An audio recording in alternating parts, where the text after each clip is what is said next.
الحمدللہ رب العالمین والصلاة والسلام علی سید الانبیاء والمرسلین اما بعد فاعوذ باللہ من الشیطان الرجیم بسم اللہ الرحمن الرحیم۔ تمام تعریفیں اللہ رب العزت کے لیے اور درود و سلام آقا دو جہاں محمد مصطفیٰ صلی اللہ علیہ وسلم کی ذات گرامی پر کہ جنہیں اللہ تعالیٰ نے تمام عالمین کے لیے رحمت بنا کر مبعوث فرمایا۔ تمامی حاضرین کو، اس میٹنگ کے تمام پارٹسپینٹس کو السلام علیکم ورحمۃ اللہ وبرکاتہ۔ اللہ کے فضل سے ہم نے 3 ہفتے درس قرآن کرنے کی، آپ نے سننے کی سعادت حاصل کی، اور جس میں ہم ایک پارہ تقریباً 3/4 سے زیادہ مکمل کر چکے ہیں۔ انشاءاللہ اللہ کی توفیق سے اگلی 2 نشستوں میں یعنی آج اور کل ہم پہلے پارے کو مکمل کریں گے، اور پھر بدھ کے روز ہم پہلے پارے کا مکمل خلاصہ کریں گے، اور پھر انشاءاللہ اگلے ہفتے سے ہم دوسرے پارے کے تفسیر کا آغاز کریں گے۔ پچھلے درس میں ہم نے سورہ بقرہ کی آیت نمبر 121 پر درس کا اختتام کیا تھا، اور اسی کے آگے سے آغاز کرتے ہیں۔ رب اشرح لی صدری ویسر لی امری واحلل عقدۃ من لسانی یفقہوا قولی۔ بسم اللہ الرحمن الرحیم۔ تمام تعریفیں اللہ رب العزت کے لیے جو بہت مہربان نہایت رحم فرمانے والا ہے۔ یا بنی اسرائیل، اے یعقوب کی اولاد، اے اولاد یعقوب، اذکروا نعمتی التی انعمت علیکم، اس میرے احسان کو یاد کرو جو میں نے تم پر کیا، وَأَنِّي فَضَّلْتُكُمْ عَلَى الْعَالَمِينَ، اور جو میں نے اس زمانے کے سب لوگوں پر تمہیں فضیلت عطا فرمائی۔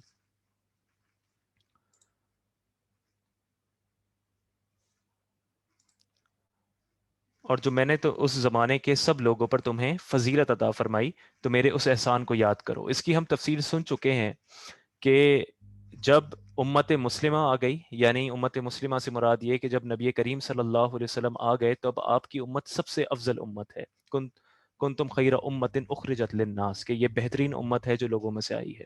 لیکن اس سے پہلے اگر دیکھا جائے تو بنی اسرائیل جو ہے وہ سب سے افضل قوم ہے، کیونکہ اللہ تعالیٰ نے ان میں کئی کتابیں دیں، کئی انبیاء، ہزاروں انبیاء آئے، انہیں حکومت میسر آئی، ان کے لیے اللہ تعالیٰ نے بہت ساری نعمتیں عطا فرمائی۔ تو اس بنا پر اللہ تعالیٰ نے متعدد مقامات پر قرآن میں، بہت سے مقامات پر اسی انداز سے انہیں احسان یاد کروایا کہ اس احسان کو یاد کرو کہ جو میں نے تم پر کیا، اور اس زمانے کے سب لوگوں پر تمہیں فضیلت عطا فرمائی کہ تم سب سے بہترین قوم تھے، جتنے نبی آئے وہ سب تمہاری قوم میں آیا کرتے تھے۔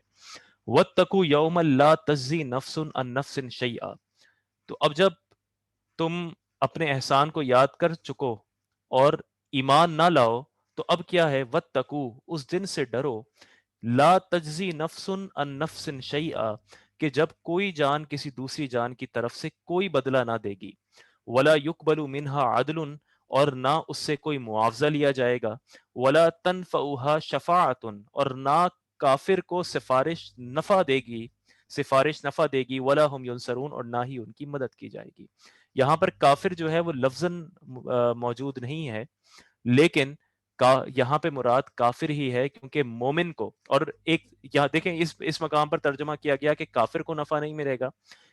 سعیدی صاحب نے اس کا کہا ہے کہ بلا اذن سفارش نہیں ہوگی، کیونکہ سفارش کا حق قیامت کے دن صرف وہ کر سکے گا، صرف وہ حق استعمال کر سکے گا کہ جسے اللہ تعالیٰ اجازت عطا فرمائے، اور ظاہر ہے اللہ کافر کو اجازت نہیں عطا فرمائے گا۔ احادیث پاک کے مفہوم سے پتہ چلتا ہے کہ وہ اجازت سب سے پہلے اولاً نبی کریم صلی اللہ علیہ وسلم کے لیے ہوگی، پھر دیگر انبیاء شفاعت فرمائیں گے، پھر امت کے اولیاء شفاعت فرمائیں گے، یہاں تک کہ ایک حافظ قرآن شفاعت فرمائے گا، ایک کچا بچہ شفاعت فرمائے گا، نیک لوگ ایک دوسرے کی شفاعت فرمائیں گے۔ تو یہاں پر مراد اصلاً جو ہے وہ کافر ہے، کہ کافر کو کسی کی شفاعت، کسی کا ریفرنس وہ کام نہیں آئے گا۔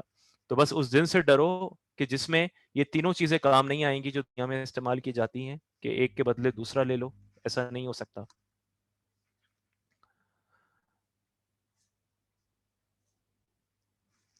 یہ مجھے بتایا جا رہا ہے کہ آواز جو ہے وہ رک رہی ہے، تصویر بھی رک رہی ہے، یہ کیا باقی کسی کے پاس کلیئر ہے؟ کیونکہ میرے اینڈ سے مجھے بالکل صحیح ہے۔ کیا باقی آپ کے پاس آواز کلیئر آ رہی ہے میری؟ ٹھیک ہے، ٹھیک ہے. تو جو تینوں چیزیں تھیں دنیا میں جو استعمال ہوتی ہیں ایک اپنے آپ بچنے کے لیے، اللہ تعالیٰ نے فرمایا کہ وہ تینوں چیزیں کام نہیں آئیں گی. نہ جان کا بدلہ جان ہوگا، نہ کوئی وظیفہ مقرر کیا جائے گا کہ پیسہ دو جان چھڑا لو، اور نہ کوئی سفارش کرنے والا ہوگا. اب آگے یہاں سے حضرت ابراہیم علیہ السلام کا ذکر ہے، اور بہت ہی خوبصورت الفاظ میں ذکر ہے. ایسا ذکر ہے، ایسا بیان ہے کہ جسے سن کر انسان کو مزہ آ جاتا ہے، وہ لطف ہے اس کے اندر. دیکھیں حضرت ابراہیم علیہ السلام کی پوزیشن مختلف ہے. یہود حضرت عیسیٰ علیہ السلام کے قائل نہیں ہیں، ان کا انکار کرتے تھے. جو عیسائی ہیں، نصرانی ہیں، وہ حضرت موسیٰ کا انکار کرتے تھے، اور دونوں اپنے دین پر ڈٹے ہوئے تھے. مشرکین مکہ ہر دین کو چھوڑے ہوئے تھے، بت پرستی میں تھے، لیکن وہ بھی کہتے تھے کہ ہم ابراہیم کی اولاد ہیں. یہود بھی کہتے تھے ہم حضرت ابراہیم کی ملت پر ہیں، ان کے دین پر ہیں. عیسائی کہتے تھے حضرت ابراہیم کی ملت پر ہیں، دین پر ہیں. مشرکین کہتے تھے کہ ہم ابراہیم کی اولاد ہیں، اس لیے اس پر فخر کیا کرتے تھے. تو اب یہاں پر اللہ تعالیٰ نے حضرت ابراہیم علیہ السلام کا ذکر فرمایا کہ کس طرح اللہ نے انہیں آزمایا، انہیں نبوت عطا فرمائی، انہوں نے کعبے کو تعمیر کیا، انہوں نے دعائیں کی. اور پھر اللہ تعالیٰ اس جانب آئے گا کہ انہوں نے اس رسول کے لیے دعا کی کہ جو رسول اب تمہارے دور میں آ چکا ہے اور تمہارے سامنے قرآن پڑھ رہا ہے. تو جس شخص کو تم مانتے ہو، جس کے نسب سے ہونے پر تم اتراتے ہو، جس کو کہتے ہو کہ وہ ہمارا حقیقی والد ہے، ہمارے نبیوں کے سردار ہیں، یعنی ابراہیم علیہ السلام، یعنی جو اصل ہیں، انہوں نے دعا کی تھی کہ اللہ تعالیٰ اس امت میں ایسے نبی کو عطا فرما، اور نبی اب تمہارے دور میں موجود ہے لیکن تم ان پر ایمان نہیں لاتے. تب یہاں سے حضرت ابراہیم علیہ السلام کا ذکر ہے. وَإِذِ ابْتَلَىٰ إِبْرَاهِيمَ رَبُّهُ بِكَلِمَاتٍ فَأَتَمَّهُنَّ، اور یاد کرو جب ابراہیم کو اس کے رب نے چند باتوں کے ذریعے آزمایا، فَأَتَمَّهُنَّ، تو اس نے انہیں پورا کر دیا. یہ باتیں کیا تھیں؟ یہ باتیں آزمائشیں کیا تھیں؟ یہ آزمائشی شریعت، یعنی شریعت کے احکام کا پابند بنایا، حج کرنے کا حکم دیا، اور دیگر جتنے شرعی احکام ہیں ان کا پابند کیا. اس کے علاوہ تین بڑی آزمائشیں حضرت ابراہیم علیہ السلام پر آئیں. آپ کو آگ میں پھینکا گیا، آپ نے تب بھی کلمہ توحید نہ چھوڑا، آپ نے کفر نہ کیا، بت پرستی نہ کی، آپ کو آگ میں پھینکا گیا. پھر اللہ کے حکم سے آپ کو حکم ہوا کہ اپنی زوجہ حضرت ہاجرہ اور شیرخوار بچہ اپنی اولاد حضرت اسماعیل علیہ السلام، انہیں ریگستان میں صفا مروہ کی پہاڑیوں پر انہیں چھوڑ کر جو ہے وہ آپ وہاں سے چلے جائیں. اس امتحان پر آپ پورے اترے اور اللہ کے حکم کی پیروی کی. اور پھر جو سب سے بڑا امتحان تھا وہ یہ تھا کہ حضرت اسماعیل علیہ السلام کو ذبح کرنے کا حکم دیا گیا، اور آپ اس امتحان پر بھی پورے اترے کہ جب وہ ذبح کرنے لگے تو حضرت اسماعیل کی جگہ ایک مینڈا ذبح ہو گیا. اس لیے اللہ نے فرمایا کہ ہم نے یاد کرو جب ابراہیم کو اس کے رب نے چند باتوں کے ذریعے آزمایا، فَأَتَمَّهُنَّ، تو اس نے پورا کیا. قَالَ إِنِّي جَاعِلُكَ لِلنَّاسِ إِمَامًا، تو اللہ نے فرمایا کہ میں تمہیں لوگوں کا پیشوا بنانے والا ہوں. اب اس آیت سے بظاہر ایسا محسوس ہوتا ہے، دو باتیں محسوس ہوتی ہیں. پہلی یہ کہ اللہ تعالیٰ کے علم میں نہیں تھا گویا کہ حضرت ابراہیم علیہ السلام کتنے متقی پرہیزگار ہیں، ان کی کیا وسعت ہے، کتنی برداشت ہے. تو پہلے اللہ نے امتحان لیا، پہلے جج کیا، پھر دیکھا کہ ان کے اندر صلاحیت ہے تو پھر انہیں امام بنایا، نبوت عطا فرمائی. ایسا نہیں ہے. اس کی وجہ یہ ہے کہ اہل سنت کا عقیدہ یہ ہے کہ نبوت جو ہے وہ وہبی شے ہے. وہبی کا مطلب ہوتا ہے وہ چیز جو تحفتن ہو، جو آپ اپنے عمل سے حاصل نہیں کر سکتے. ایسا نہیں ہے کہ ایک شخص ایک دور میں پیدا ہوا اور وہ بہت نیک متقی پرہیزگار رہا اور اس نے بڑی عبادتیں کی تو اللہ نے اسے چن لیا کہ یہ میرا بڑا متقی شخص ہے اور اس کے اندر وہ برداشت ہے، اس کے اندر وہ صلاحیت ہے، تو میں اس کو نبی بنا دیتا ہوں. ایسا نہیں ہے. اللہ تعالیٰ تو ہر ایک سے واقف ہے. اللہ تعالیٰ ہر ایک سے خبر رکھتا ہے کہ کون کیا کرے گا، کون ایمان پر خاتمہ ہوگا، کس کا کفر پر خاتمہ ہوگا. اللہ ہر چیز سے واقف ہے. لیکن اللہ تعالیٰ کی مرضی یہ ہے کہ جب میں حضرت ابراہیم علیہ السلام کو، اپنے بندے کو اتنا بڑا رتبہ دوں تو کوئی یہ نہ کہہ سکے، کوئی یہ نہ کہہ دے کہ بس اس پر تو یوں ہی فضل ہو گیا، بلکہ لوگ یہ جان لیں کہ اس کے اندر اتنی وسعت تھی، اس کے اندر اتنی تابعداری، اتنا تقوی، اتنی پرہیزگاری تھی، اس کا ایمان اتنا قوی تھا کہ وہ واقعی اس لائق تھا کہ اسے نبوت عطا فرمائی جائے. تو اس وجہ سے اللہ تعالیٰ نے حضرت ابراہیم علیہ السلام کے امتحانات لیے، آپ اس پر پورا اترے، تو پھر اللہ نے فرمایا انی جاعلک للناس اماما، میں تمہیں لوگوں کا پیشوا بنانے والا ہوں. امام کا معنی ہوتا ہے وہ شخص جو پیشوا ہو، جس کی پیروی کی جائے، جس کی تابعداری کی جائے، جس کی اطاعت کی جائے. مسجد کا امام وہ امام اسی لیے ہے کہ آپ اس کی پیروی کرتے ہیں، وہ رکوع کرتا ہے تو رکوع کرتے ہیں، سجدہ کرتا ہے تو سجدہ کرتے ہیں. اسی طرح خلیفہ وقت وہ بھی امام کی حیثیت رکھتا ہے. اسی طرح امت کے علماء، فقہا، محدثین، یہ سب بھی جو ہیں یہ ائمہ کی حیثیت رکھتے ہیں، یعنی ان کی پیروی کا حکم دیا گیا ہے. تو لیکن یہاں پر امام سے مراد کیا ہے؟ یہاں پر امام سے مراد نبی ہے، کیونکہ انی جاعلک للناس اماما، للناس تمام لوگوں کے لیے. تو تمام لوگوں کا جب کہا گیا تو اس سے مراد ایسا امام ہے جو نبوت پر فائز ہو، یعنی وہ نبی ہوگا. قولا ومن ذریتی، اب یہ بڑا فطری تقاضا تھا کہ اللہ تعالیٰ نے حضرت ابراہیم علیہ السلام سے کہا کہ میں تمہیں نبی بنانے والا ہوں، امام بنانے والا ہوں. تو حضرت ابراہیم نے فوراً دعا کی، یا اللہ اور میری اولاد میں سے بھی، یعنی میری اولاد میں سے بھی نبی بنا. قال لا ینال عہد الظالمین، تو اللہ نے فرمایا میرا عہد ظالموں کو نہیں پہنچتا. یعنی میں نبوت تمہاری اولاد میں بھی رکھوں گا، لیکن جو ظالم ہوگا، جو گناہگار ہوگا، اس تک، ظالم سے مراد یہاں پر گناہگار ہے، کہ جو گناہگار ہوگا اس تک میرا یہ عہد نہیں پہنچ سکتا، یعنی وہ نبوت نہیں مل سکتی. تو یہاں سے بھی علماء نے یہ استدلال کیا کہ نبی جو ہے وہ معصوم ہوتا ہے. اہل سنت کا عقیدہ ہے نبی معصوم ہوتا ہے، اس سے کوئی گناہ سرزد نہیں ہوتا. وہ بشر ہوتا ہے، وہ فرشتوں کی مانند نہیں ہوتا، فرشتوں کے اندر نفس ہی نہیں ہوتا، فرشتوں کے اندر گناہ کی طلب ہی پیدا نہیں ہوتی. ایک نبی بشر ہوتا ہے، اس کے اندر نفس موجود ہوتا ہے، نفس اسے گناہ پر کی دعوت دیتا ہے، اس کے شیطان آتا ہے اسے گناہ کی دعوت دیتا ہے. لیکن اللہ تعالیٰ نے نبی کو ایک خاص صلاحیت عطا فرمائی ہے اللہ کی توفیق سے، کہ کبھی اس سے پریکٹیکلی کبھی گناہ سرزد نہیں ہوتا. یہ ہے عصمت انبیاء، نبی کا معصوم ہونا. تو نبی اور فرشتے معصوم ہوتے ہیں، ان کے مابین فرق ہے جو میں نے ابھی بیان کیا. اور صحابہ تمام کے تمام محفوظ کہلاتے ہیں، یعنی وہ محفوظ ہیں. محفوظ سے مراد یہ کہ ان سے اکثر، ان سے ویسے گناہ نے سرزد نہیں ہوتا، لیکن گناہ ہو سکتا ہے، اور جب کبھی گناہ ہو جائے تو وہ عام لوگوں کی طرح نہیں ہوتے، بلکہ اگر شاذ و نادر گناہ ہو جائے تو وہ فوراً توبہ کرتے ہیں اور فوراً اللہ کی طرف رجوع کرتے ہیں اور اس کا ازالہ کرتے ہیں. تو اللہ تعالیٰ نے فرمایا کہ آپ کی ذریت میں بھی نبوت عطا فرماؤں گا، لیکن ظالموں تک میرا عہد نہیں پہنچے گا. اب یہاں پر اللہ نے فرمایا وَإِذْ جَعَلْنَا الْبَيْتَ مَثَابَةً لِلنَّاسِ وَأَمْنًا، اور یاد کرو جب ہم نے اس گھر کو لوگوں کے لیے مرجع اور امان بنایا. وَاتَّخِذُوا مِن مَّقَامِ إِبْرَاهِيمَ مُصَلًّى، اور اے مسلمانوں تم ابراہیم کے کھڑے ہونے کی جگہ کو نماز کا مقام بناؤ. اب یہاں پر آگے تعمیر کعبہ کا ذکر ہے. اللہ نے فرمایا یاد کرو جب ہم نے اس گھر کو، یعنی خانہ کعبہ کو مرجع بنایا. مسابہ کا مطلب ہے وہ جگہ جو مرکز ہو، جو مرجع ہو، جس کی طرف بار بار لوٹا جائے. تو اس میں علماء نے فرمایا کہ اس میں اس کی دو تفاسیر بیان کی گئیں. ایک یہ کہ اس مقام پر عبادت کا ثواب اتنا ہے،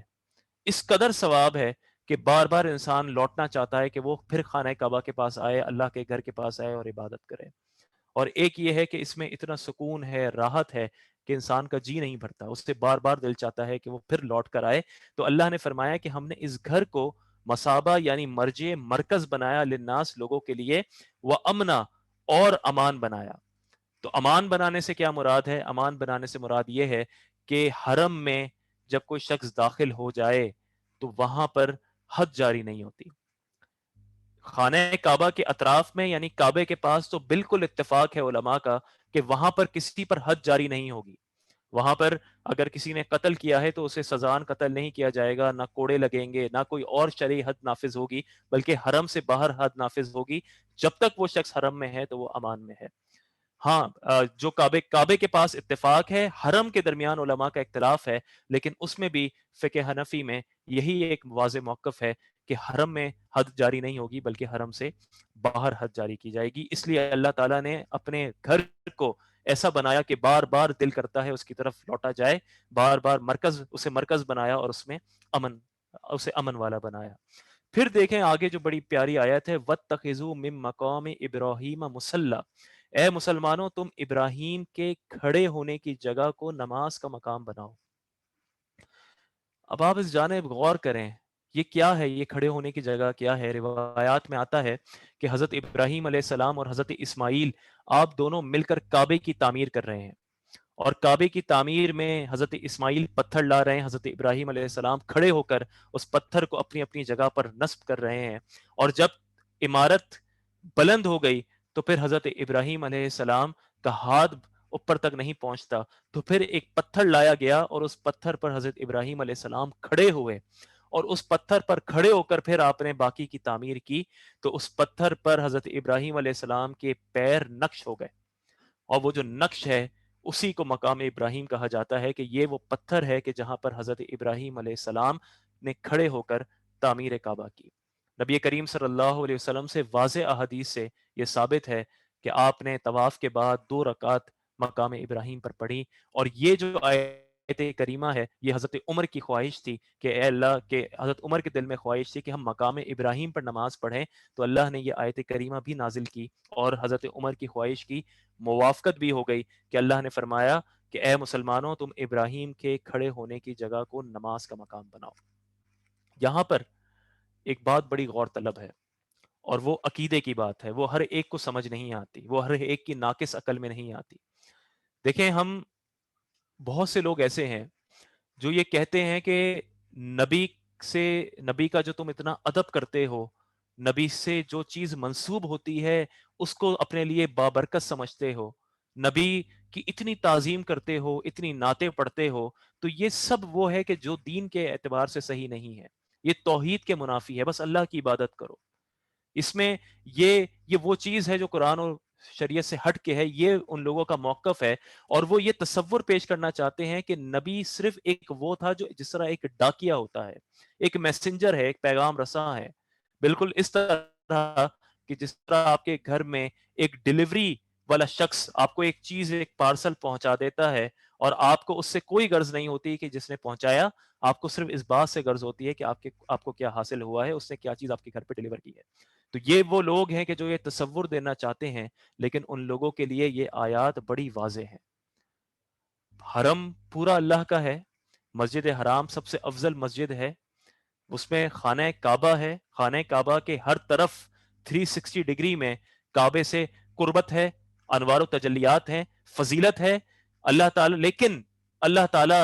کی مرضی یہ ہے، اللہ تعالی کا حکم یہ ہے کہ وہ جو پورا ایریا ہے اس میں ایک خاص پتھر جہاں پر نصب ہے، اس مقام کو ایک فضیلت حاصل ہے کہ وہاں پر جا کے 2 رکعت نماز ادا کرو، اور وہ فضیلت اس بنا پر حاصل ہے کہ اللہ کے نبی نے وہاں کھڑے ہو کر کعبے کی تعمیر کی تھی، اور وہاں پر اس کے نبی کے پیر نقش ہیں۔ بس یہی وہ عقیدہ ہے جو قرآن سے سمجھنے والا ہے، جو قرآن کا ظاہر پڑھ کے بھی لوگوں کو سمجھ نہیں آتا کہ نبی کی تعظیم خود قرآن سکھاتا ہے۔ یہی وجہ ہے کہ اہل سنت آج بھی اگر مدینہ پاک جاتی ہے، اگر مدینہ شریف جاتی ہے، کوئی تبرکات، کوئی سائٹس وزٹ کرتے ہیں جہاں پہ حضور سے نسبت ہو کہ حضور یہاں آیا کرتے تھے، یہاں بیٹھا کرتے تھے، اس غار میں آپ نے اتنی راتیں گزاری، اس طرح چلا پھرا کرتے تھے، یا انہیں کہیں اور سے ایک پیالہ مل جائے کہ جو منسوب ہو کہ اس میں حضور نے پانی پیا، یہ مولا علی کا پیالہ ہے، اگر کہیں پہ منہ مبارک ہو کہ جو حضور کے بال مبارک ہو، تو ان کا ادب کیا جاتا ہے، انہیں چوما جاتا ہے۔ یہ سارا عقیدہ یہ شرک و بدعت نہیں، بلکہ یہ اس آیت کریمہ سے ثابت ہے، صرف سمجھنے کی ضرورت ہے اور کوئی مسئلہ نہیں۔ چند سال پہلے بڑا ایک دلکش منظر تھا، چیچنیا جو ایک ملک ہے رشیا کے بالکل ساتھ ہے، اور پہلے یہ رشیا کے انڈر آتا تھا، ابھی بھی شاید بعض احکام میں رشیا کے انڈر ہی ہے، تو اس میں انہوں نے یو کے میوزیم میں ایک پیالہ جو نبی کریم صلی اللہ علیہ وسلم کا تھا اور حضرت علی کے پاس تھا، وہ یو کے میوزیم میں تھا، انہوں نے کافی سال وہ اس میں کیس لڑا اور اس پیالے کو حاصل کیا، اور آپ کو میں دعوت دیتا ہوں کہ آپ یوٹیوب پہ سرچ کیجئے گا اس ویڈیو کو، کہ جس میں وہ پیالہ جب انہیں دیا گیا اور جہاز سے لایا گیا، تو آپ دیکھیں گے کہ ان کا جو وزیر اعظم یا ان کا پریزیڈنٹ، جو بھی ان کا اہم اصل نمائندہ ہے، رمضان کارکتوف غالباً یہ نام ہے، اس نے خود وہ ریسیو کیا اور وہاں سے وہ لے کر آیا، اور پورے شہر میں اس پیالے کو ویلکم ملا، اسے چوما گیا، آنکھوں سے آنسو جاری تھے۔ یہ وہ محبت اور عقیدہ ہے جو اہل سنت کا ہے، اور یہ اپنی طرف سے بنایا ہوا نہیں، یہ یہاں پر چونکہ یہ آیت آئی ہے، ابھی اور دلائل دینے کا وقت نہیں، لیکن وہ اس آیت کے تحت ہی ہے کہ اللہ تعالیٰ نے وہ، آپ غور تو کریں، وہ سجدہ جو اللہ کو کیا جاتا ہے، سجدہ کسی اور کو جائز نہیں ہے، وہ سجدہ جو اللہ کو کیا جاتا ہے، انسان اللہ کے سامنے اپنے پیشانی کو زمین پر رکھ دیتا ہے، اور اللہ تعالیٰ اس سجدے کرنے کے مقام کو اس وجہ سے اس مقام کی خاصیت بیان فرما رہا ہے کہ وہ اس کے نبی کے وہاں پر نقش قدم ہے، اس کے نبی کو، اس پتھر کو اس کے نبی سے نسبت ہے۔ پھر آگے دیکھیں وَأَحِدْنَا إِلَىٰ إِبْرَاهِيمَ وَإِسْمَاعِيلَ، اور ہم نے ابراہیم اور اسماعیل کو تاکید فرمائی، ان طہر بیتی للطائفین والعاکفین والرکع السجود، ہم نے تاکید فرمائی کہ میرا گھر طواف کرنے والوں اور اعتکاف کرنے والوں اور رکوع و سجود کرنے والوں کے لیے خوب پاک و صاف رکھو۔ اللہ تعالیٰ نے حضرت ابراہیم حضرت اسماعیل کو حکم دیا کہ اب میرے گھر کو پاک و صاف رکھو، اس میں کوئی داغ دھبے نہ ہوں، اس میں مکڑی کے جالے نہ ہوں، اس میں اس کی دیواریں اچھی ہوں، صاف ستھری ہوں، تاکہ جو لوگ یہاں پر اعتکاف کرنے آئیں، رکوع سجود کرنے آئیں، جو یہاں پر طواف کرنے آئیں، انہیں کسی قسم کی کراہت محسوس نہ ہو، بلکہ وہ اس مقام پر آ کے بڑے پرسکون ہو کر بڑی نفاست کے ساتھ یہاں پر وقت گزاریں۔ وَإِذْ قَالَ إِبْرَاهِيمُ رَبِّ اجْعَلْ هَٰذَا بَلَدًا آمِنًا، اب یہاں پر حضرت ابراہیم علیہ السلام کی دعاؤں کا ذکر ہے، اور یاد کرو جب ابراہیم نے عرض کی رب اجعل هذا بلدا آمنا، اے میرے رب اس شہر کو امن والا بنا دے، وَارْزُقْ أَهْلَهُ مِنَ الثَّمَرَاتِ مَنْ آمَنَ مِنْهُمْ بِاللَّهِ وَالْيَوْمِ الْآخِرِ، اور اس میں رہنے والے جو اللہ اور آخرت کے دن پر ایمان رکھتے ہوں انہیں مختلف پھلوں کا رزق عطا فرما۔ اب دیکھیں یہاں پر پہلی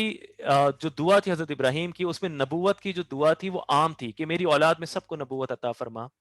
سب کو، یعنی میری ایک عام دعا تھی، سب کے الفاظ تو نہیں ہے لیکن ایک عام دعا تھی، میری اولاد میں بھی نبوت عطا فرما۔ تو اللہ نے فرما دیا کہ نبوت ملے گی لیکن ظالموں کو نہیں، گناہگار کو نہیں ملے گی۔ اب یہاں پر جب دوسری دعا ہوئی تو اس میں حضرت ابراہیم نے خود یہ قید لگا دی اور کہا کہ اے میرے رب، اس میں جو رہنے والے ہیں وہ لوگ جو اللہ اور آخرت پر ایمان رکھتے ہیں انہیں تو نواز دے، انہیں تو پھل عطا فرما۔ تو پھر اللہ نے فرمایا قولا، اللہ نے فرمایا ومن کفر فَأُمَتِّهُ قَلِيلًا ثُمَّ أَضْطَرُّهُ إِلَىٰ عَذَابِ النَّارِ وَبِئْسَ الْمَصِيرُ، اللہ نے فرمایا یہ جو پھل وغیرہ ہیں یہ تو میں مسلمان کو بھی دوں گا، کافر کو بھی دوں گا، لیکن فرق کیا ہوگا؟ فرق یہ ہوگا کہ جو کافر ہو تو میں اسے بھی تھوڑی سی مدت کے لیے نفع اٹھانے دوں گا، پھر اسے دوزخ کے عذاب کی طرف مجبور کر دوں گا، اور وہ پلٹنے کی بہت بری جگہ ہے۔ تو آپ دیکھیں یہ حضرت ابراہیم علیہ السلام کی دعا کی قبولیت ہے، جو آج ہم دیکھتے ہیں جو لوگ حج و عمرہ کر چکے ہیں، جنہیں اللہ نے سعادت عطا فرمائی ہے، اور دعا کرتا ہوں کہ جنہیں سعادت اب تک نہیں ملی اللہ تعالیٰ انہیں سعادت عطا فرمائے۔ وہاں پر انسان دیکھ کر حیران ہو جاتا ہے کہ وہاں پہ رزق کی کتنی فراوانی ہے، بہت حیرت ہوتی ہے کہ وہاں پہ ہر قسم کی چیز موجود ہے اور اتنی مقدار میں موجود ہے، اور ہر ایک جو ہے وہ اس سے فائدہ اٹھاتا ہے، اور ہر دنیا کا ہر قسم کا پھل موجود ہے، ہر چیز وہاں پر بہترین طریقے سے موجود ہے۔ حالانکہ اگر اس کی آپ فزیکل لوکیشن دیکھیں تو مکہ مکرمہ جو ہے وہ حقیقتاً وہ ایک صحرا ہے، وہاں پر اپنی کوئی گروتھ نہیں ہے چند چیزوں کے علاوہ، لیکن اللہ تعالیٰ نے وہاں پر پوری دنیا کے اشیاء کو جمع کر دیا ہے، اور یہ حضرت ابراہیم علیہ السلام کی دعا کا نتیجہ ہے۔ اب یہاں پہ بڑا خوبصورت بیان ہے، اور یہ وہ وقت ہے کہ جب حضرت ابراہیم اور حضرت اسماعیل کعبے کی تعمیر کر رہے ہیں۔ وَإِذْ يَرْفَعُ إِبْرَاهِيمُ الْقَوَاعِدَ مِنَ الْبَيْتِ وَإِسْمَاعِيلُ، اور جب ابراہیم اور اسماعیل اس گھر کی بنیادیں بلند کر رہے تھے، ربنا تقبل منا، تو یہ کہہ رہے تھے اے ہمارے رب ہم سے قبول فرما لے۔ آپ سوچیں وہ کیا منظر ہوگا کہ جب کعبے کی، اللہ کے گھر کی تعمیر ہو رہی ہے، پتھر رکھے جا رہے ہیں، اللہ کا گھر بنایا جا رہا ہے، اور یہ دونوں والد اور فرزند حضرت ابراہیم حضرت اسماعیل یہ دعا کرتے ہیں ربنا تقبل منا، اے ہمارے رب، ہم سے قبول فرما، انک انت السمیع العلیم، بے شک تو ہی سننے والا جاننے والا ہے۔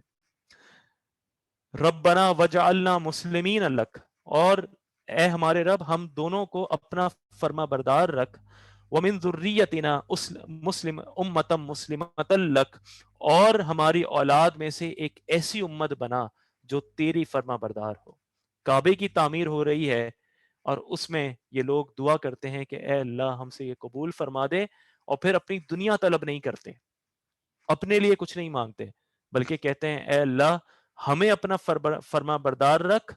یا پہلے ہی مسلمان تو ہیں، اللہ کے نبی ہیں، تو مسلمین الگ سے کیا مراد ہے، یعنی ہمیں اپنا دائمی طور پر فرما بردار رکھ، جو تو ہمیں حکم دے ہم اس کی پیروی کریں، وَمِن ذُرِّيَّتِنَا أُمَّةً مُسْلِمَةً لَكَ، اور ایک ایسی امت بنا ہماری اولاد میں سے جو تیری فرما بردار ہو، وَأَرِنَا مَنَاسِكَنَا، اور ہمیں ہماری عبادت کے طریقے دکھا دے، وَتُبْ عَلَيْنَا، اور ہم پر اپنی رحمت کے ساتھ رجوع فرما، انک انت التواب الرحیم، بے شک تو ہی بہت توبہ قبول کرنے والا، بہت مہربان ہے۔ تو بہت ہی خوبصورت دعائیں ہیں، انہیں اگر آپ یاد کریں تو یہ ضرور پڑھنی چاہیے۔ خاص طور پر یہ دعا بہت سے لوگ کثرت سے پڑھتے ہیں کہ ربنا تقبل منا انک انت السمیع العلیم۔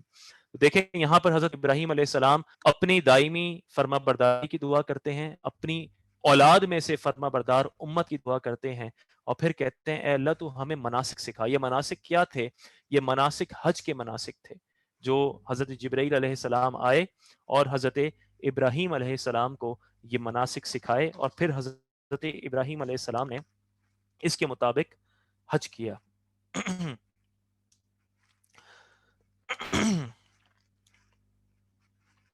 یہ علامہ قرطبی لکھتے ہیں، الجامع الاحکام القرآن میں ہے کہ زبیر بن محمد سے روایت ہے کہ جب حضرت ابراہیم علیہ السلام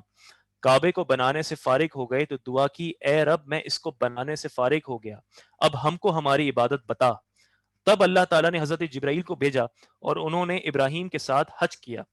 حتیٰ کہ جب وہ میدان عرفات سے لوٹے اور یوم النہر یعنی 10 ذوالحجہ آیا تو شیطان ظاہر ہوا۔ حضرت جبرائیل نے کہا اس کو کنکریاں ماریے، تو حضرت ابراہیم نے اس کو 7 کنکریاں ماری۔ پھر دوسرے اور تیسرے روز پھر حضرت ابراہیم مکہ اور مینا کے درمیان ایک پہاڑ پر چڑھے اور فرمایا اے اللہ کے بندوں جواب دو۔ تو جس شخص کے دل میں ایک ذرے کے برابر بھی ایمان تھا اس نے کہا لبیک اللہم لبیک، اور روئے زمین پر ہمیشہ کم از کم 7 آدمی مسلمان رہتے ہیں، اور اگر ایسا نہ ہوتا تو زمین اور زمین والے ہلاک ہو جاتے۔ تو یہاں سے پتا چلا کہ حضرت جبرائیل نے حضرت ابراہیم کو تمام مناسک دکھائے، صفا، مروہ، منا، مزدلفہ، یہ تمام مناسک جو ہے حضرت ابراہیم علیہ السلام کو بتائے گئے۔ آگے دیکھیں کیا دعا ہے، اور یہ وہ دعا ہے کہ جس کی بشارت، یہ وہ بشارت ہے، یہ وہ دعا ہے کہ جس کا مصداق ہمارے نبی کریم صلی اللہ علیہ وسلم ہے۔ حضرت ابراہیم اور حضرت اسماعیل دعا فرماتے ہیں ربنا، اے ہمارے رب، وابعث فیہم رسولا منہم یتلو علیہم آیاتک، کہ اور اے ہمارے رب ان کے اور ان کے درمیان انہی میں سے ایک رسول بھیج دے، یتلو علیہم آیاتک، جو تیری آیتوں کی تلاوت فرمائے، وَيُعَلِّمُهُمُ الْكِتَابَ وَالْحِکْمَةَ، اور انہیں تیری کتاب اور پختہ علم سکھائے، حکمت سکھائے، وَيُزَكِّيهِمْ، اور انہیں خوب پاکیزہ فرما دے، اِنَّكَ أَنْتَ الْعَزِيزُ الْحَكِيمُ، بے شک تو ہی بہت غالب حکمت والا ہے۔ اب دیکھیں یہاں پر اللہ تعالی حضرت ابراہیم علیہ السلام دعا فرماتے ہیں کہ انہی میں سے ایک بھجوا دے۔ اب کوئی کہہ سکتا ہے کہ ہو سکتا ہے کوئی اور ہو، لیکن یہاں پر تمام علماء کا اجماع ہے، سب کا اجماع ہے، سب کا اتفاق ہے کہ یہاں سے مراد نبی کریم صلی اللہ علیہ وسلم کی ذات گرامی ہے اور کوئی نبی نہیں ہے۔ دیکھیں فرمایا ربنا وابعث فیہم رسولا منہم، انہی میں سے ان کے درمیان، تو کعبے کی تعمیر کر رہے ہیں اور یہ دعا کرتے ہیں، تو مکہ میں مفسرین نے فرمایا کہ صرف ایک نبی آئے اور وہ ہمارے نبی تھے، آخری نبی۔ باقی جتنے انبیاء آئے وہ دیگر مقامات پر آئے، وہ شام میں آئے، فلسطین میں آئے، عراق میں آئے، لیکن مکہ مکرمہ میں صرف نبی کریم صلی اللہ علیہ وسلم مبعوث ہوئے۔ پھر اس کے بعد ربنا وابعث فیہم رسولا منہم، تو یہاں پر بھی بعض نے کہا کہ یہ جو انہی میں سے ہے تو یہ کون ہے؟ تو اگر یہاں سے مراد حضرت ابراہیم، حضرت اسماعیل، کیونکہ وہ دونوں وہاں پر موجود ہیں، تو حضرت اسماعیل کی ذریت سے صرف ایک نبی آیا اور وہ نبی کریم صلی اللہ علیہ وسلم تھے۔ باقی ہزاروں انبیاء حضرت ابراہیم کے بیٹے حضرت اسحاق علیہ السلام کی اولاد میں تھے، صرف حضور تاجدار کائنات صلی اللہ علیہ وسلم آپ حضرت اسماعیل کی اولاد میں سے تھے۔ اس بنا پر یہ آیت جو ہے اس کا مصداق صرف اور صرف نبی کریم صلی اللہ علیہ وسلم ہے۔ یہ بڑی خوبصورت روایت ہے، میں آپ کے سامنے پڑھتا ہوں۔ امام احمد نے اپنی سند کے ساتھ حضرت ارباز بن ساریہ رضی اللہ تعالی عنہ سے روایت کیا ہے، رسول اللہ صلی اللہ علیہ وسلم نے فرمایا کہ بے شک میں اللہ کے نزدیک خاتم النبیین لکھا ہوا تھا، اور اس وقت حضرت آدم اپنی مٹی میں گندے ہوئے تھے، اور میں تم کو اپنی ابتدا کی خبر دیتا ہوں، میں اپنے باپ ابراہیم کی دعا ہوں اور عیسیٰ کی بشارت ہوں، اور اپنی ماں کا وہ خواب ہوں جو انہوں نے میری پیدائش کے وقت دیکھا تھا، ان سے ایک ایسا نور نکلا تھا جس سے ان کے لیے شام کے محلات روشن ہو گئے تھے۔ اس حدیث کو امام بزار نے، امام طبرانی نے، امام ابن حبان نے، امام حاکم نے، امام ابو نعیم نے، امام بہقی نے اور امام بغوی نے بھی بیان کیا ہے۔ تو یہ وہ دعا تھی حضرت ابراہیم علیہ السلام کی کہ جس کی بنا پر اللہ تعالیٰ نے ہمیں بہت ہی عظیم پیغمبر عطا فرمائے اور ہمیں ان کی امت میں رکھا۔ اب دیکھیں دعا کیا تھی کہ ان میں سے ایک رسول عطا فرما۔ اب یہاں پہ رسول کے منصب بیان کیے جا رہے ہیں کہ یہ رسول کا کام کیا ہوگا۔ سب سے پہلا کام یتلو علیہم آیاتکا، کہ یہ رسول ہے جو ان پر تیری آیتوں کی تلاوت فرمائے گا، یعنی قرآن حکیم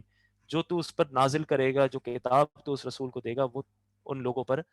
تلاوت فرمائے گا۔ وَيُعَلِّمُهُمُ الْكِتَابَ وَالْحِکْمَةَ، اور انہیں تیری کتاب اور پختہ علم سکھائے گا۔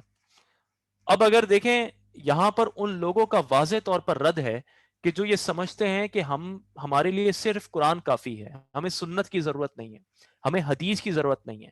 بہت سے لوگ ایسے ہیں، ایک طبقہ ایسا ہے جو احادیث کا رد کرتا ہے اور کہتا ہے کہ بس قرآن کافی ہے، قرآن کے مطابق عمل کرو، قرآن میں تمام ہدایت موجود ہے۔ تو آپ مجھے بتائیے کہ اگر قرآن میں ساری ہدایت موجود ہوتی تو یہاں پر اتنا کافی تھا کہ وہ رسول آئے گا اور یتلو علیہم آیات کا، وہ آیات تلاوت کر دے گا، اور حضور کے سامنے، اس رسول کے سامنے جو لوگ تھے وہ اردو زبان والے نہیں تھے، وہ انگریزی زبان والے نہیں تھے، وہ عربی لسان تھے، وہ عربی سمجھتے تھے، قرآن جس زبان میں نازل ہوا ہے وہ زبان ان کی مادری زبان تھی، تو بس کافی تھا کہ رسول تلاوت فرماتے اور کہتے بس اب عمل کر لو، اب سمجھانے کی کوئی ضرورت نہیں۔ لیکن دوسری بات سے یہ واضح ہو گیا کہ صرف آیات تلاوت کرنے سے بات سمجھ میں نہیں آئے گی، رسول کی تعلیم سے بات سمجھ آئے گی۔ وَيُعَلِّمُهُمُ الْكِتَابَ، تو انہیں کتاب اور پختہ علم سکھائے۔ اب کتاب سکھائے تو کتاب سے مراد یہ ہے کہ انہیں قرآن حکیم کی صحیح تعلیم دے، انہیں پختہ علم۔ حکمت سے کیا مراد ہوتا ہے؟ حکمت سے مراد یہ ہوتا ہے کہ جس چیز کا جو موقع محل ہو اس چیز کو اس اعتبار سے رکھا جائے۔ آپ دیکھیں بہت سے لوگ جو سمجھداری والی بات کرتے ہیں تو یہ ہم کہتے ہیں کہ ان کے اندر بڑی حکمت ہے، بڑی سوچ سمجھ کے وقت کی مناسبت کے اعتبار سے بات کرتے ہیں۔ تو یہاں پر یہاں سے کیا مراد ہے؟ یہاں سے مراد یہ ہے کہ وہ نبی ایسا ہوگا کہ جو آیات تلاوت کرے گا، کتاب کی تعلیم دے گا، یعنی قرآن میں جو چیز وضاحت طلب ہے اس کی وضاحت کرے گا، اس پر عمل کر کے بتائے گا کہ کیسے ہوگا، اور پھر حکمت کہ جو قرآن کا منشا ہے، جیسا اللہ کی رضا ہے، جیسا اللہ چاہتا ہے اس کے مطابق قرآن پر عمل کیا جائے، وہ اس چیز کا علم دے گا، وہ سکھائے گا۔ تو یہ دو باتیں مکمل ہو گئیں۔ اس کا مطلب یہ ہوا کہ جو نبی کی سنت سے منہ موڑے گا، جو اس کو اہمیت نہیں دے گا، حقیقتاً وہ قرآن پر عمل نہیں کر سکتا، کیونکہ قرآن پر عمل ممکن ہی تب ہے کہ جب نبی کی تعلیم کو اپنے سامنے رکھا جائے۔ آپ کلاس میں پڑھتے ہیں، آپ کے پاس کتاب ہوتی ہے، لیکن ٹیچر جو لیکچر دیتا ہے آپ اس کے ارد گرد سارے نوٹس بناتے ہیں، اور جب آپ ایگزام کے لیے تیاری کرتے ہیں تو اس میں اگر آپ سے آپ کی کتاب یا آپ کا رجسٹر چھین لیا جائے اور آپ کو ایک نئی کتاب لا کے دے دی جائے کہ یہی تو وہ بک ہے، تو آپ کہیں گے بک تو ہے لیکن اس کے ارد گرد جو میں نے پورا سال نوٹس لکھے تھے اپنے استاد کے وہ زیادہ اہم تھے، اس میں اصل کی پوائنٹس تھے۔ الرحمن الرحیم۔ تو یہاں پر ہم بات کر رہے تھے کہ حضرت ابراہیم علیہ السلام نے دعا کی کہ ربنا وبعث فیہم رسولا منہم یتلو علیہم آیاتک ویعلمہم الکتاب والحکمہ۔